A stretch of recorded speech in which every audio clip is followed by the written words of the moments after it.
Hey guys, so a lot of you have been asking for an update on my gear and loadouts and all that kind of stuff, so today will be a bit of an update on that front. Let's start with PvE, specifically Prison of Elders. My overall well-rounded build is Hawkmoon, Found Verdict, and Yolder's Hammer. I think this is among one of the best overall builds that you could possibly have for Prison of Elders. Hawkmoon is still an absolutely fantastic primary weapon. Very high damage, one-shots a lot of stuff in all categories. It's still my go-to exotic primary. I use aggressive ballistics and hammer forged to make up for the range nerf that hand cannons got a little while back. Found Verdict is my main special weapon. Shotguns are the overall favorite in Prison of Elders, I feel like. Fusion rifles are, okay, but they don't pack the punch that shotguns do. Snipers are used pretty infrequently on my end. I just feel that the benefit that shotguns bring are really emphasized in the Prison of Elders. Found Verdict's damage, as I theory crafted a couple of videos ago, is more than Lord of Wolves, which has great sustained damage. I haven't tested it versus something like Fourth Horseman, but Fourth Horseman takes up my exotic slot, which is already used. Regardless, the damage that Found Verdict is able to pump out is very, very strong, great against fallen captains, which tend to be a rather large problem. I used to use Invective at the start before I was able to bring my Found Verdict up to 365, and that was doing pretty well for me in the Cabal sections and the Hive sections of Prison of Elders. You never need to worry about ammo either, assuming you're not using the weapon all the time. It's still a very, very good shotgun, and there's no reason you couldn't switch to it if you wanted to. Yolder's Hammer is a very good heavy machine gun. I'm a big fan of high-impact heavy machine guns. My Yolder's Hammer has surplus and counterbalance with Field Scout, which I don't think you can roll on a Yolder's Hammer earned in the House of Wolves, that being Field Scout. You can still get surplus and counterbalance. It's very much reforged to be a PvE-focused weapon as opposed to a PvP-focused weapon. My gear is a mix of Crota's End gear and Prison of Elders gear. In my Helm slot, Helm of Saint 14 is my go-to. I'd say its value has actually gone up a good amount for Prison of Elders.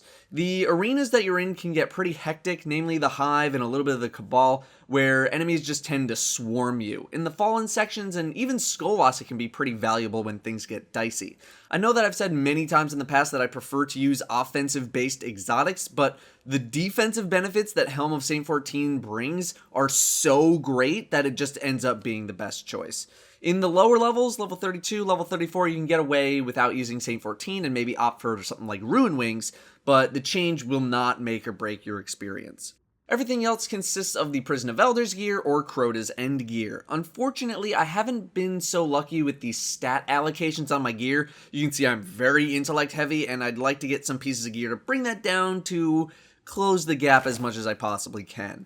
My chest and helm more than cover my intellect costs, but my Prison of Elders boots are also intellect. If they were a pure discipline roll, then I'd be wearing the Prison of Elders boots. The agility bonus is quite noticeable, and I do really like it.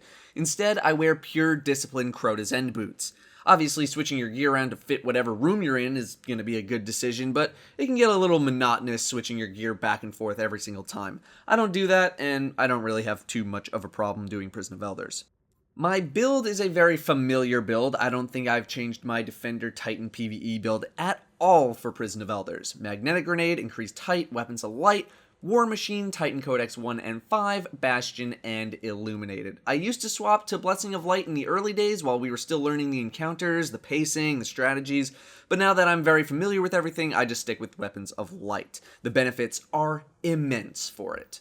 I can't say that I've ever used Striker Titan in Prison of Elders for anything that wasn't a gimmick or a challenge mode, and there's not really too much reason to do so.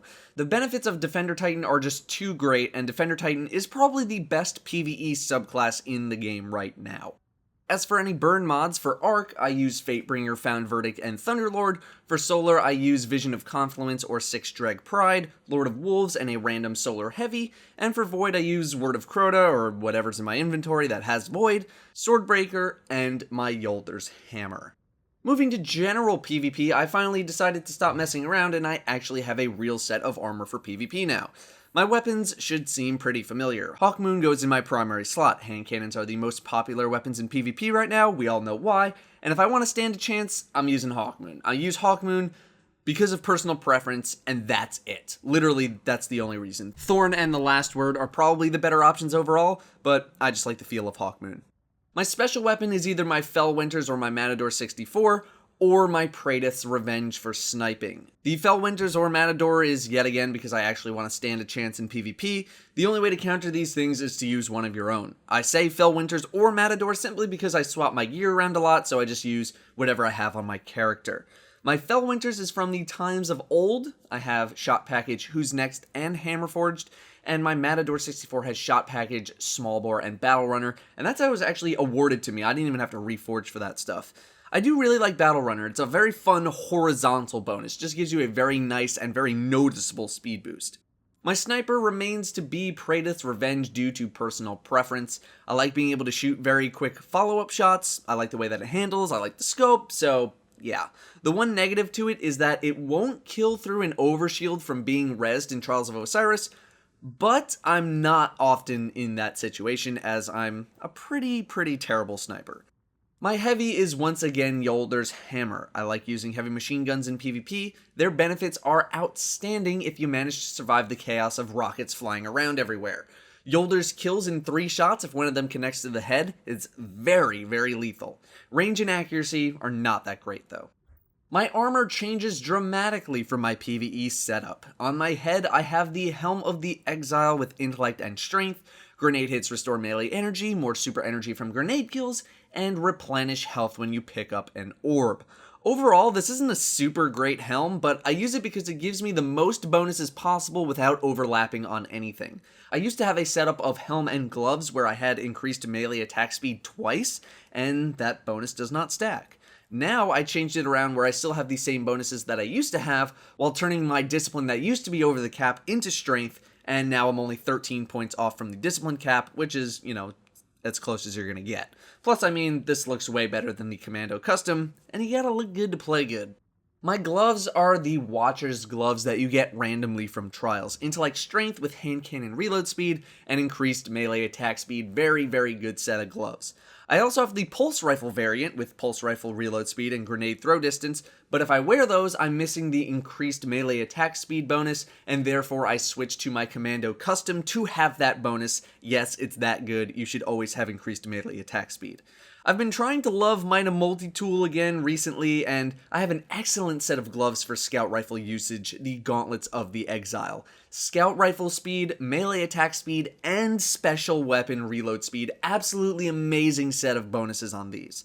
If these were a full intellect roll, they'd work perfectly with this set of gear. My chest is the Armamentarium. That should not surprise anyone. Double lightning grenades are very potent in all aspects of PvP. More special and heavy ammo too, it's great. I never take it off for PvP. Boots, I wear the Ursus Tactical with Intellect and Discipline, and bonus hand cannon ammo. Heavy ammo bonuses don't stack, and I have a heavy ammo bonus on my chest already, so I can get something else on my boots, although, let's be honest, how often are you really running out of primary ammo in PvP? Probably never, even if you've gone on a massive killing spree, so yeah, it's not a big deal. I don't actually own any Greaves of the Exile, aka the upper tier Trials boots, but if I did, I'd hope that they had the special ammo bonus on them, but I already have the special ammo bonus on my chest, much like the heavy bonus, so it wouldn't really be a big deal overall. For others though, it might be a bigger deal to have more special ammo than heavy ammo in day-to-day Crucible. My PvP build has changed a slight bit since last time, but not by too much. Lightning Grenade, Increased Height, Shockwave, Amplify, Titan Codex 1 and 5, Aftershocks, and Shoulder Charge. People have gotten smarter at dodging Aftermath, so I don't really use it that much anymore. Shockwave takes a lot of people by surprise. It gives Fist of Havoc some reach, which is definitely something that it needs. It has won me some games in Trials for sure, and has gotten me kills that I normally would not have gotten. Oh, I got me. Jesus. Pushing. Oh, give me the shockwave. Yeah! Yeah, baby! Let's go! I'll take those orbs. Aftershocks is there to take advantage of double lightning grenades. It's only one extra tick of lightning, but my lightning grenades have been that lethal for me that I think it's worth it. If you don't think it's worth it, you can take Transfusion for your shoulder charges, or you can take Headstrong for a little more distance on Fist of Havoc. I've adapted to not having Headstrong. I've already memorized the momentum that I'm going to get from Fist of Havoc, so I just don't use it. If we move to Trials of Osiris, not much changes. My build is the same, my gear's mainly the same, weapons are mainly the same, but I do trade my Yolder's Hammer for a Radagast with Spray and Play and Grenades and Horseshoes, although I do also have Tomorrow's Answer, which is basically just as good. You gotta have rockets for Trials of Osiris. Everyone runs them, it's just a necessity to have them. Ideally, I'd be focused a little bit more into strength and discipline as opposed to intellect and discipline, but that's not a big deal. You want to go a little heavier into discipline and strength because you're only getting your super once per series, if that, so you're not getting as much use out of your intellect compared to your grenade or your melee, especially if you're a hunter or a warlock. That is my House of Wolves updated armor and weapon loadout. For those of you who wanted to know, I guess, I will have the other two classes very soon. Thank you all very much for watching, and I will see you next time.